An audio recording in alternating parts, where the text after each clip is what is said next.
pada 30 April yang lalu kita ketahui bahwa Jokowi melaporkan ya ada 5 orang ya dengan inisial RS, ES, RS, T dan K ya ke Polda Metro Jaya atas tuduhan jasa palsu ya. Jadi terhadap 5 inisial tadi, nah ini mereka dilaporkan atas pasal fitnah dan juga pencemaran nama baik ya. Jadi ada 5 pasal yang disampaikan pada laporan tersebut, yaitu 2 pasal di KUHP ya, Kitab Undang-Undang Hukum Pidana, yaitu pasal 310 dan pasal 311, dan juga ada pasal ya yang terdapat dalam Undang-Undang ITE, yaitu pasal 27A ini sebagai Undang-Undang nomor 1 ya, tahun 2023 ya, tentang perubahan kedua Undang-Undang nomor 11 tahun 2008 tentang ITE.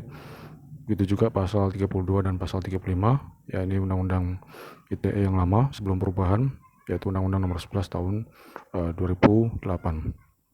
Nah, perlu kita ketahui apa yang dimaksud dengan pencemaran nama baik ya. Dalam istilah Belanda disebut unreading of goede naam ya. Unreading of goede naam ini ya, atau pencemaran nama baik dalam Kitab Undang-Undang Hukum Pidana yang lama, yaitu Undang-Undang nomor 1 tahun 1946. Nah, ini masuk dalam kategori kejahatan ya. Ini bisa dilihat di buku kedua dari 3 buku dalam Kitab Undang-Undang Hukum Pidana, khususnya pada bab ke-16 bagian penghinaan. Jadi di bagian penghinaan ini ya, di bab 16 ini terdiri dari pasal 310 sampai dengan pasal 321 ya. Jadi masuk dalam kategori kejahatan ya. Jadi konstruksi untuk KUHP yang lama ya, di Undang-Undang 1 1946, bahwa tindakan ataupun penghinaan ya itu masuk dalam kategori kejahatan ya, menurut buku kedua di KUHP. Nah, seperti yang disebutkan tadi bahwa ada 5 pasal ya yang menjadi rujukan yang digunakan oleh Jokowi ya terhadap 5 inisial yang dilaporkan ke Polda Metro Jaya. Nah, yang pertama kita melihat pasal 27A ya, ini sebagai tambahan ya. Sebenarnya ini pasal tambahan di Undang-Undang ITE yang baru ya, Undang-Undang nomor 1 tahun 2024 sebagai perubahan kedua dari Undang-Undang nomor 11 tahun 2008. Nah, bunyi dari pasal 27A ini ya, sebutkan bahwa setiap orang dengan sengaja menyerang kehormatan atau nama baik orang lain dengan cara menuduhkan suatu hal dengan maksud supaya hal tersebut diketahui umum dalam bentuk informasi elektronik dan atau dokumen elektronik yang dilakukan melalui sistem elektronik.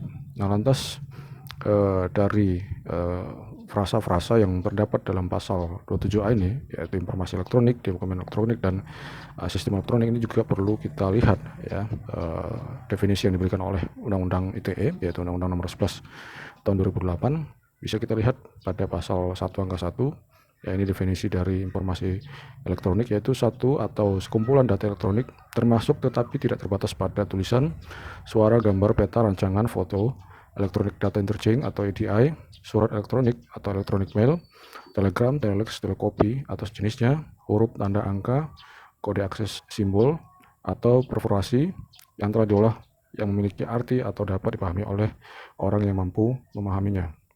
Lalu untuk definisi dokumen elektronik ini disebut pada pasal 1 angka 1, pasal 1 angka 4 di Undang-Undang 11 tahun 2008 ya, disebutkan bahwa dokumen elektronik adalah setiap informasi elektronik yang dibuat, diteruskan, dikirim, diterima atau disimpan dalam bentuk analog, digital, elektromagnetik, optikal atau sejenisnya yang dapat dilihat, ditampilkan dan atau didengar melalui komputer atau sistem elektronik, termasuk tapi tidak terbatas pada tulisan, suara, gambar, peta, rancangan, foto atau sejenisnya, huruf, tanda, kode, angka, kode akses, simbol atau perforasi yang memiliki makna atau arti atau dapat dipahami oleh orang-orang yang mampu memahaminya.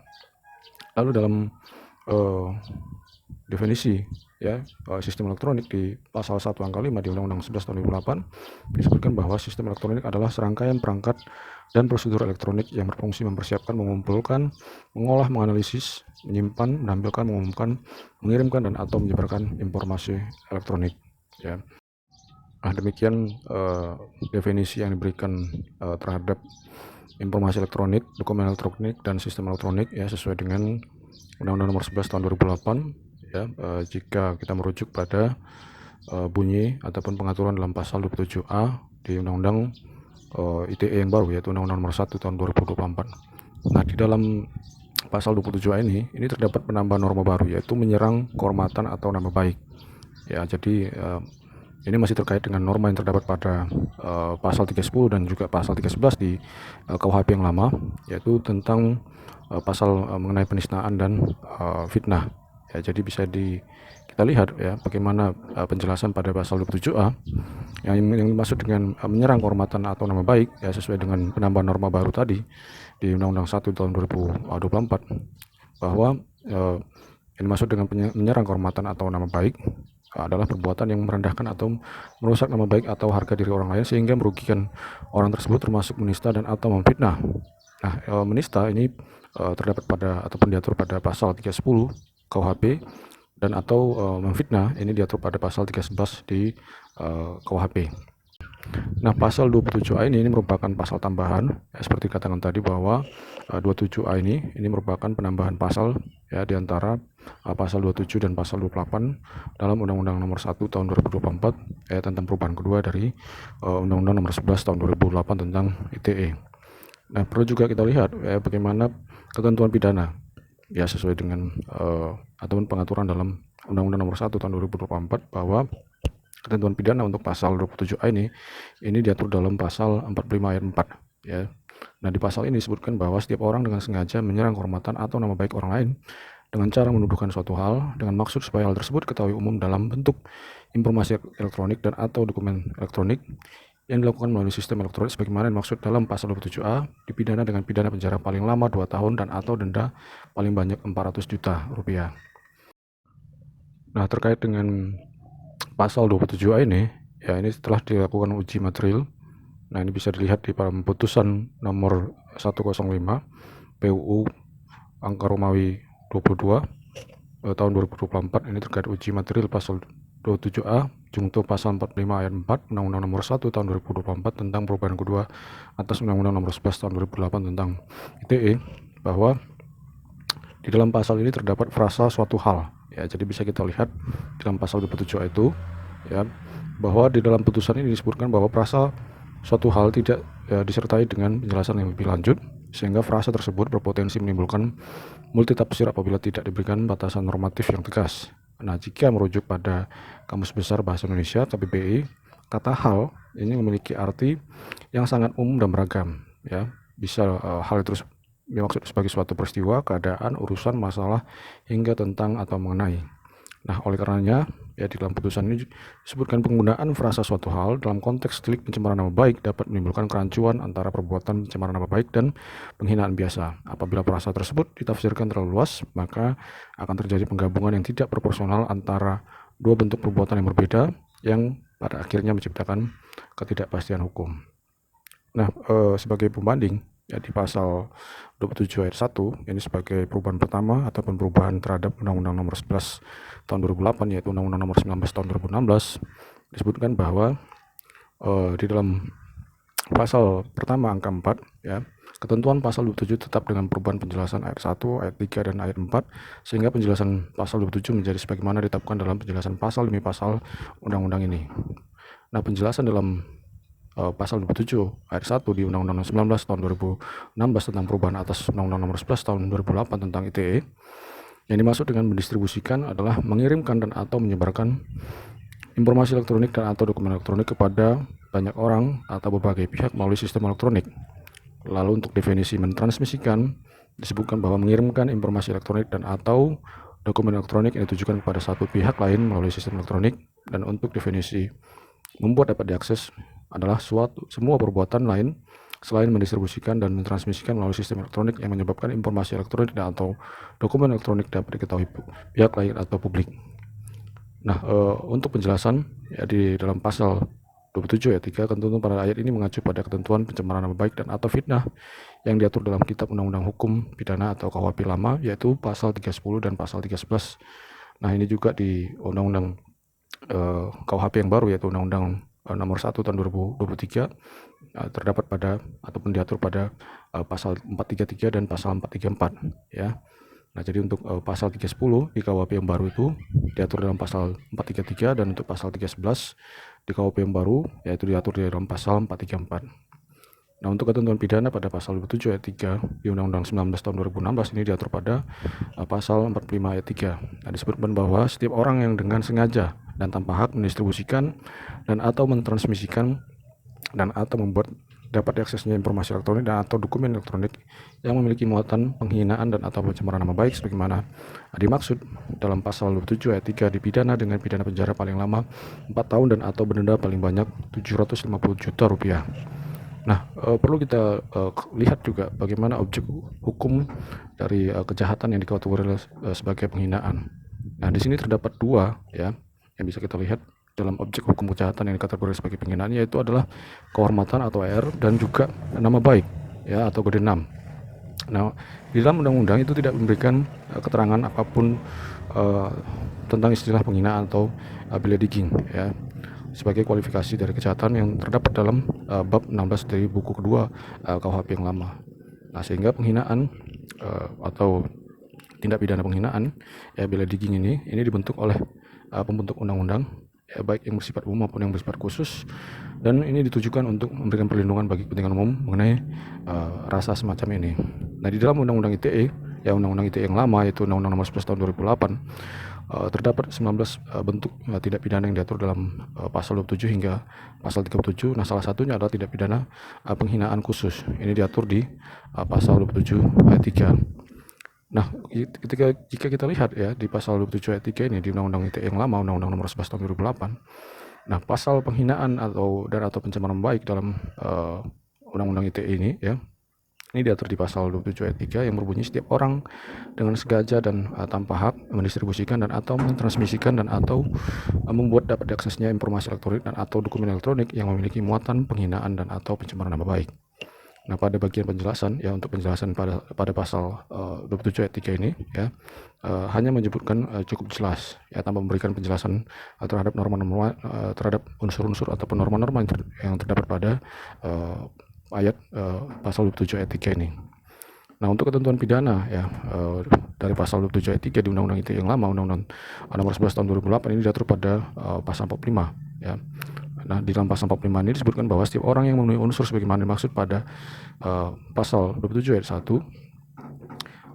ayat 2, ayat 3 dan ayat 4 dipidana dengan pidana penjara paling lama 6 tahun dan atau denda paling banyak 1 miliar rupiah. Nah, selain dari pasal 27 ya 27A, jadi tadi kita sudah lihat bagaimana pembanding ya antara Undang-Undang ITE yang lama, Undang-Undang 11 tahun 2008, Undang-Undang ITE yang perubahan yaitu Undang-Undang 19 2016 dan juga Undang-Undang ITE yang baru yaitu Undang-Undang Nomor 1 tahun 2024. Nah, selain dari pasal 27A ya, pelapor juga menggunakan pasal 32 dan pasal 35 ya dari Undang-Undang ITE ya, Undang-Undang Nomor 11 tahun 2008.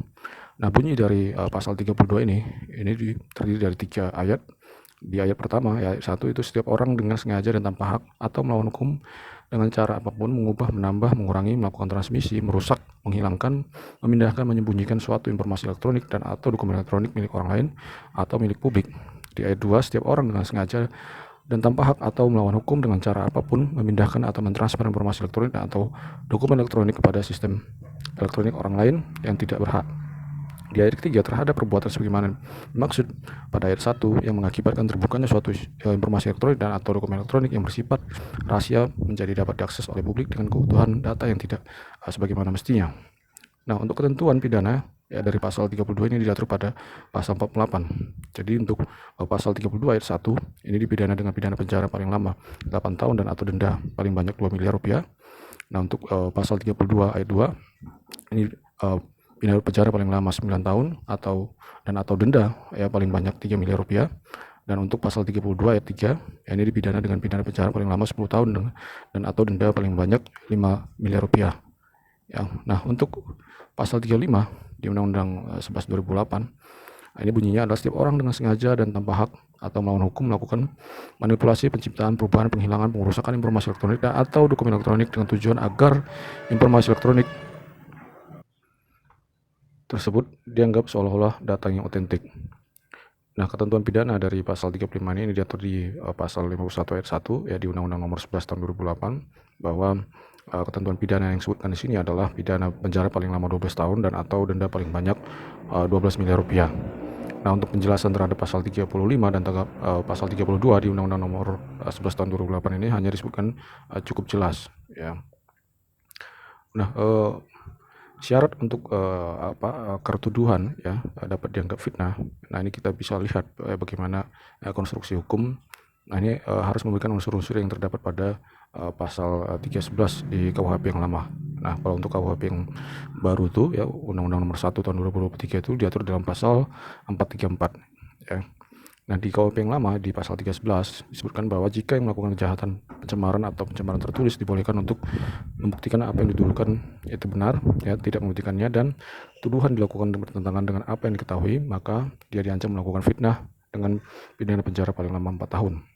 Nah, di Undang-Undang Nomor 1 tahun 2003 ya Undang-Undang KUHP yang baru di pasal 434 disebutkan bahwa jika setiap orang sebagaimana maksud dalam pasal 433 yaitu yang dengan lisan menyerang kehormatan atau nama baik orang lain dengan cara menuduhkan suatu hal dengan maksud supaya hal tersebut diketahui umum ya dalam kurung pencemaran diberikan kesempatan membuktikan kebenaran hal yang dituduhkan tetapi tidak dapat membuktikannya dan tuduhan tersebut bertentangan dengan yang diketahuinya dipidana karena fitnah dengan pidana penjara paling lama 3 tahun atau pidana denda paling banyak kategori 4 yaitu 200 juta rupiah.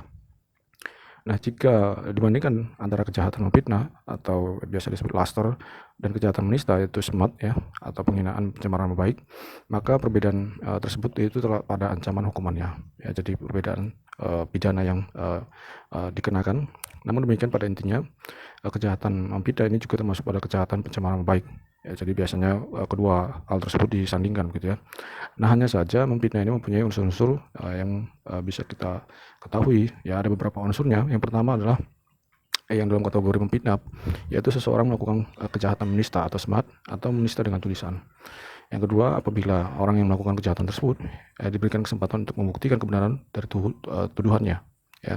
Dan yang ketiga itu setelah diberikan kesempatan tersebut ya bagaimana dia membuktikan kebenaran atas tuduhannya itu. Nah, ia tidak dapat membuktikan kebenarannya daripada tuduhannya itu.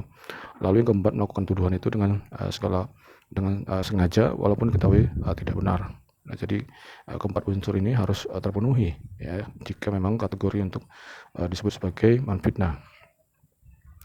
Nah, salah satu unsur daripada delik fitnah ya laster delik ini ya bahwa kepada orang yang melakukan kejahatan menista atau memfitnah ya dengan tulisan itu diberikan kesempatan untuk membuktikan ya kebenaran daripada tuduhan yang disampaikannya. Ya, hal-hal yang menjadi yang dapat membuat seseorang ya dapat dihukum dengan pasal pencemaran baik atau penghinaan ya. Pertama itu adalah penyampaian informasi itu ditujukan untuk kepentingan umum. Ya, kedua untuk membela diri dan ketiga untuk mengungkapkan kebenaran ya. Nah, jadi dalam konteks ya pasal pencemaran baik atau penghinaan ya seseorang itu bisa tidak dapat ya dihukum ya dengan pasal tersebut ya ketika memang ada syarat-syarat yaitu penyampaian informasi itu ditujukan untuk kepentingan umum ya untuk membela diri dan untuk mengungkapkan kebenaran. Nah, sesuai dengan lampiran ya surat keputusan bersama ya, jadi ada SKB ya di tahun 2021 itu SKB Menkominfo ya Menteri Informasi dan Komunikasi, Jaksa Agung dan juga Kapolri ya ini SKB nomor 229154 ya KB garing 2 garing 6 Romawi garing 2021 tentang pedoman implementasi atas pasal tertentu dalam Undang-Undang Nomor 11 tahun 2008 tentang informasi dan transaksi elektronik sebagaimana telah diubah ya dengan Undang-Undang 19 tahun 2016 tentang perubahan atas Undang-Undang Nomor 11 tahun 2008 tentang informasi dan transaksi elektronik yang berbunyi bukan delik yang berkaitan dengan muatan penghinaan dan atau pencemaran baik dalam pasal 27 ayat 3 Undang-Undang ITE jika muatan atau konten yang ditransmisikan, didistribusikan dan atau dapat diaksesnya tersebut adalah berupa penilaian, pendapat, hasil evaluasi atau sebuah kenyataan. Jadi SKB ini memberikan ya syarat objektif ya dari suatu penyampaian ya apakah itu berupa konten ya berupa informasi elektronik ya yang memang ini merupakan adalah penilaian pendapat hasil evaluasi atau sebuah kenyataan ataupun fakta ya. Jadi ini ada pengkualifikasian terkait dengan pasal 27 ayat 3 ya dari Undang-Undang ITE ya. Nah, jadi ada kualifikasi yang dibuat secara khusus atau yang yang tidak termasuk dalam delik yang berkaitan dengan muatan penghinaan atau pencemaran nama baik. Nah, dengan demikian orang menyampaikan informasi secara lisan atau tertulis ini diberikan kesempatan untuk membuktikan bahwa tujuan dari penyampaian itu adalah benar. Ya, kalau tidak bisa dibuktikan kebenaran tersebut, nah ini dapat dikategorikan sebagai bentuk penistaan atau fitnah. Nah, di Undang-Undang KUHP yang lama di pasal 310 ya, karena ini merupakan salah satu pasal yang dilaporkan oleh Joko Widodo. Bisa kita lihat bagaimana isi dari pasal ini ya. Di ayat pertama disebutkan bahwa barang siapa sengaja menyerang kehormatan atau nama baik seseorang dengan menuduhkan suatu hal yang maksudnya terang supaya hal itu diketahui umum, diancam karena pencemaran dengan pidana penjara paling lama 9 bulan atau pidana denda paling banyak Rp4.500. Di ayat 2, jika hal itu dilakukan dengan tulisan atau gambaran yang disiarkan, dipertunjukkan atau ditempelkan di muka umum, maka diancam karena pencemaran tertulis dengan pidana penjara paling lama 1 tahun 4 bulan atau pidana denda paling banyak Rp4.500. Di ayat ketiga, tidak merupakan pencemaran atau pencemaran tertulis jika perbuatan jelas dilakukan demi kepentingan umum atau karena terpaksa untuk membela diri. Jadi ada kualifikasi khusus di ayat 3 pasal 310 ini. Nah, jika merujuk pada pertimbangan mahkamah ya di Mahkamah Konstitusi di dalam putusan nomor 1 di tahun 2011 ini, pengujian terhadap pasal 310 ya, bisa dilihat bahwa sifat umum ya dari tindak pidana atau delik ya adalah perbuatan melawan hukum, yaitu perbuatan yang melanggar norma sedemikian rupa sehingga perbuatan tersebut dapat mencederai kepentingan hukum orang lain ya, atau membahayakan kepentingan orang lain. Nah, ada kepentingan hukum yang dilindungi oleh hukum pidana. Yang pertama adalah kepentingan individu, yang kedua kepentingan masyarakat, dan yang ketiga adalah kepentingan negara. Nah, dalam konteks kepentingan individu atau orang berseorang, maka yang dilindungi adalah atau yang dijamin oleh hukum pidana dimanapun termasuk yang diatur dalam KUHP. Nah, ini berupa jiwa, ya, badan, kemerdekaan, dan juga harta benda. Nah, dalam perkembangan selanjutnya ini di luar dari keempat hal tersebut, yaitu bisa berupa benda, ya, harta benda, badan, kemerdekaan, dan juga jiwa. Nah, kehormatan ya juga menjadi kepentingan hukum yang dilindungi oleh hukum pidana karena setiap orang mempunyai perasaan terhadap kehormatan ya, sehingga dengan kehormatan tersebut ya setiap manusia dijamin untuk membawa kehormatannya tidak akan dicerai atau dilanggar. Nah, atas perlindungan ya terhadap kehormatan inilah yang menjadi objek dari tidak pidana penghinaan. Nah, pengujian terhadap pasal 310 di KUHP yang lama terhadap Undang-Undang Dasar 1945 juga diajukan pada 2023 kemarin ya, dengan putusan MK nomor 78 ya garing PUU Romawi 21 garing 2023 ya, maka terdapat perubahan ya atau dinyatakan konstitusional bersyarat ya. Jadi pasal 310 ayat 1 yang di KUHP yang lama ini disebut ataupun diubah dan dinyatakan inkonstitusional bersyarat oleh putusan MK nomor 78 tahun 2023. Nah, di dalam amar putusan tersebut disebutkan bahwa pasal 310 ayat 1 KUHP dinyatakan bertentangan dengan Undang-Undang Dasar 1945 dan tidak mempunyai kekuatan hukum mengikat sepanjang tidak dimaknai ya. Barang siapa sengaja menyerang kehormatan atau nama baik seseorang dengan menuduhkan sesuatu hal dengan cara lisan yang maksudnya terang supaya hal itu diketahui umum, diancam karena pencemaran dengan pidana penjara paling lama 9 bulan atau pidana dengan paling banyak Rp4.500. Nah, sehingga pas putusan MK nomor 78 tahun 2023 tersebut dapat disimpulkan bahwa pasal 310 ayat 1 KUHP ini memiliki unsur-unsur setidaknya ada 6 ya. Pertama itu barang siapa, yang kedua dengan sengaja, yang ketiga menyerang kehormatan atau nama baik seseorang, yang keempat itu menuduhkan sesuatu hal, yang kelima itu dengan cara lisan, dan yang keenam itu yang maksudnya supaya hal itu diketahui publik atau umum. Nah, kemudian untuk unsur-unsur fitnah ya. Nah, ini harus merujuk pada ketentuan menista ya, sesuai dengan pasal 310 ayat 1 ya. Dan juga merujuk pada putusan MK nomor 78 tahun 2023 ya. Jadi terjadi perubahan ya, seperti yang disebutkan tadi bahwa pasal 310 ayat 1 ya disebutkan bahwa barang siapa sengaja menyerang kehormatan atau nama baik seseorang dengan menuduhkan sesuatu hal dengan cara lisan ya. Jadi ada penambahan norma dengan cara lisan di situ ya di pasal 310 ayat 1, dan juga ada ketentuan perubahan dari ketentuan denda ya di pasal 310 di KUHP ini. Nah, ini sesuai dengan putusan MK nomor 78 tahun 2023, dan juga pasal 3 dari PERMA, ya Peraturan Mahkamah Agung nomor 2 tahun 2012 tentang penyesuaian batas tindak pidana ringan dan jumlah denda dalam KUHP. Jadi sebelumnya, ya sebelum adanya putusan MK 78 ini, ketentuan denda itu untuk pasal 310 ini yaitu Rp4.500. Nah, dengan adanya putusan nomor 78 ini, ya ketentuan denda itu menjadi paling banyak ya Rp4.500, ya. Itu juga di ayat 2-nya, ya. Jadi perubahan dari denda yaitu sebesar ataupun paling banyak Rp4.500, yang sebelumnya juga Rp4.500. Nah, perlu juga menjadi catatan ya, baik tindak pidana pasal 310 KUHP maupun di Undang-Undang KUHP yang baru yaitu Undang-Undang 1 2023 ini tidak dituntut jika tidak ada pengaduan dari korban tindak pidana. Nah, itu makanya disebut sebagai delik aduan atau kelah delik, ya. Nah, sebagai rujukan ya untuk yang dianggap sebagai kelah delik, ya, atau delik aduan yang terkait dengan pasal 310 dan juga pasal 311 ini. Nah, menurut putusan MK di tahun 2008 itu putusan MK nomor 50 disebutkan bahwa ketentuan terkait dengan pencemaran nama baik, ya, menjadi tindak pidana aduan yang tidak dapat dipisahkan dari norma hukum pokok dalam pasal 310 dan juga pasal 311 KUHP yang mensyaratkan adanya pengaduan atau kelah untuk dapat dituntut di pengadilan. Nah, artinya kasus pencemaran baik hanya akan diproses jika pihak korban melakukan pelaporan terhadap kasus tersebut, ya. Nah, sedangkan menurut sejarah pembentukan KUHP, ya, ini disebut dengan Memory of Untold atau MVT, syarat kesengajaan adalah dengan adanya willing and wantons, yaitu menghendaki dan mengetahui, ya. Jadi kedua syarat tersebut ini bersifat mutlak dan memiliki arti bahwa seseorang, ya, dikatakan melakukan perbuatan secara sengaja apabila perbuatan tersebut dilakukan dengan mengetahui dan menghendaki. Jadi ada dua unsur tersebut, ya, yang memang menjadi dasar terhadap delik aduan atau kelah delik.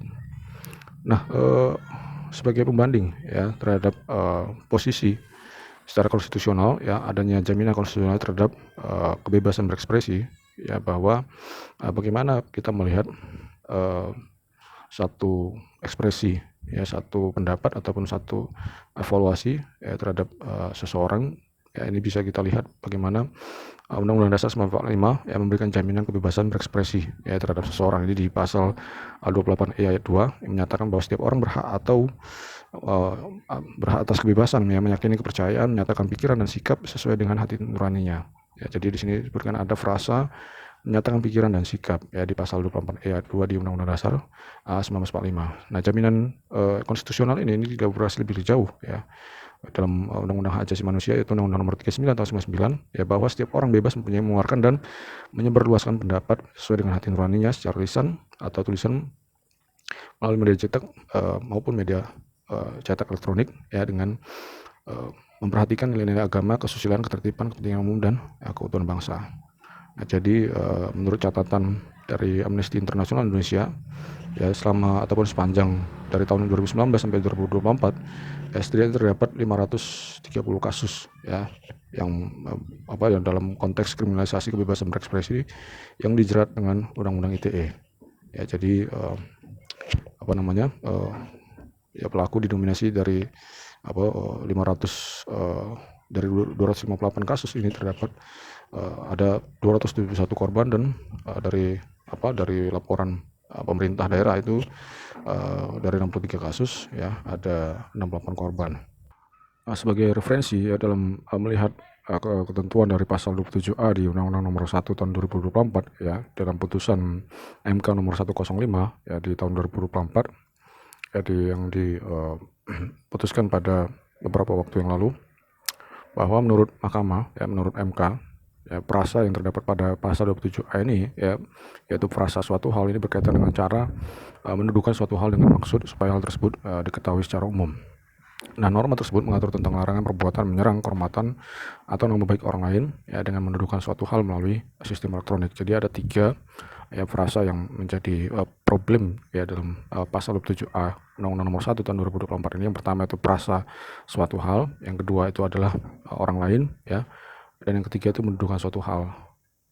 Namun dalam pasal 27A Jungto pasal 45 ayat 4 ya, frasa suatu hal tersebut tidak disertai penjelasan yang lebih lanjut. Jadi tidak ada penjelasan yang konkret ya terkait dengan frasa suatu hal. Sehingga ini berpotensi menimbulkan interpretasi ataupun multitafsir ya apabila tidak diberikan batasan normatif yang tegas ya. Apabila merujuk pada Kamus Besar Bahasa Indonesia ya, seperti yang disampaikan sebelumnya bahwa kata hal ya ini artinya sangat umum dan beragam ya. Jadi bisa hal tersebut ya, hal itu adalah peristiwa, keadaan, urusan, masalah hingga tentang atau mengenai ya. Jadi penekanan ataupun pembatasan terhadap suatu hal itu penting ya di dalam pasal 27A ini. Begitu juga dalam ketentuan pidananya yaitu pasal 45 ayat 4. Guna mencegah ya perluasan tafsir ataupun multitafsir ya terhadap suatu hal itu ya, terhadap frasa suatu hal, dan juga untuk menjamin kepastian hukum yang adil dan mencegah penyalahgunaan hukum pidana sebagai instrumen pemungkaman kebebasan berekspresi, maka MK ya menyebutkan bahwa dalam konteks frasa orang lain ya dalam norma yang diatur ataupun yang terdapat pada pasal 27A dan juga pasal 45, ini harus dinyatakan bertentangan dengan Undang-Undang Dasar tahun 1945 secara bersyarat ya, sepanjang tidak dimaknai kecuali lembaga pemerintah, sekelompok orang dengan identitas spesifik atau tertentu, institusi, korporasi, profesi atau jabatan. Salah satu hakim konstitusi yaitu Eni Nurbaningsi menyebutkan bahwa frasa suatu hal dalam norma yang terdapat pada pasal 27A dan juga pasal 45 ayat 4 di Undang-Undang Nomor 1 2024 ya, Undang-Undang ITE yang terbaru, harus pula dinyatakan bertentangan dengan Undang-Undang Dasar 1945 secara bersyarat sepanjang tidak dimaknai suatu perbuatan yang merendahkan kehormatan atau nama baik seseorang ya. Jadi demikian yang menjadi beberapa catatan yang terdapat pada putusan nomor 105 di tahun 2024 terkait dengan uji material pasal 27A Undang-Undang Nomor 1 tahun 2024. Untuk menjerat pelaku ya dengan pasal ITE ya, karena pasal ITE juga pasal pencemaran baik dan juga fitnah ya, karena rujukan dari pasal-pasal yang terdapat dalam Undang-Undang ITE yaitu tetap masih menggunakan KUHP ya. Ini terdapat dua hal yang menjadi perlu diperhatikan aparat penegak hukum ya, agar eksistensi dari pasal tersebut tidak dijadikan sebagai alat kekuasaan untuk memberangus kebebasan berekspresi dan mengeluarkan pendapat. Yang pertama yang perlu diperhatikan adalah terbuktinya unsur subjektif dan unsur objektif ya tentang informasi elektronik atau dokumen elektronik. Pembuktian ini ataupun adanya terbuktinya unsur subjektif dan objektif ini ya, ini memiliki muatan yang memiliki pengikatan penghinaan dan pencemaran baik yang bersifat kumulatif ya. Jadi tidak hanya dari sisi subjektif saja ya, dari sisi yang dari sisi korban gitu, tapi juga dari sisi objektif. Dari sisi objektif maksudnya adalah harus ada pembuktian apakah informasi elektronik atau dokumen elektronik yang memiliki muatan penghinaan atau pencemaran baik tersebut memang melanggar nilai-nilai di dalam masyarakat atau tidak ya. Jadi tidak hanya dari sisi pelapor ataupun korban, tapi juga dari sisi objektif ya. Yang kedua yang perlu diperhatikan adalah perlunya penambahan satu unsur kesalahan atau unsur niat jahat atau malisi ya, khusus terkait dengan pemberitaan melalui sarana ITE. Misalnya mempertanyakan perihal keaslian suatu dokumen, surat atau ijazah yang sesuai dengan bidang pakar seseorang ya. Hal ini merupakan bentuk ya atau hak dari masyarakat untuk mendapatkan informasi yang objektif atau yang sebenarnya ya. Dengan adanya penambahan unsur malisi ini ya, unsur niat jahat ini ya, unsur kesalahan ini ya, jadi tidak semua tulisan ataupun konten terkait dengan ITE ini dikategori sebagai bentuk pelanggaran dari Undang-Undang ITE ya, bila pelakunya memang tidak memiliki niat jahat. Jadi harus dilihat dulu apakah ya tulisan ataupun konten ya yang disiarkan ataupun yang dibuat yang terkait dengan informasi dan transaksi elektronik ini dapat dikategorikan sebagai bentuk pelanggaran pasal 27 ayat 3 ataupun pasal 27 ayat pasal 27A ya, apakah memang memiliki niat jahat. Sehingga jika kita merujuk pada satu pendapat ya, Herbert L. Packer ini di dalam bukunya yang berjudul The Limits of the Criminal Sanction ini yang terbit pada tahun 1968 menyebutkan bahwa sanksi pidana sekaligus merupakan penjaminan utama dan sekaligus ancaman utama bagi kebebasan manusia Nah, jika digunakan dengan bijaksana dan manusiawi, sanksi tersebut merupakan penjamin. Namun jika digunakan tanpa pandang bulu, sanksi tersebut merupakan ancaman. Nah, sehingga perlu bagi aparat penegak hukum untuk memastikan ya apakah seperti yang disebutkan tadi ya, ada dua yang perlu menjadi perhatian untuk melihat apakah memang penggunaan dari pasal-pasal yang terdapat pada ITE dan juga pasal-pasal yang terkait dengan penghinaan dalam KUH pidana ya, atau undang-undang hukum pidana, apakah memang ini memenuhi unsur subjektif dan juga objektif ya. Lalu juga perlunya penambahan satu unsur, yaitu unsur apakah ada unsur niat jahat ya dalam memproduksi ataupun mentransmisi ataupun membuat ataupun menyiarkan ya satu bentuk tulisan ataupun konten ya yang terkait dengan informasi elektronik atau dokumen elektronik. Baik, itu saja yang kita sampaikan. Jangan lupa untuk like, subscribe, dan komen. Selamat sore.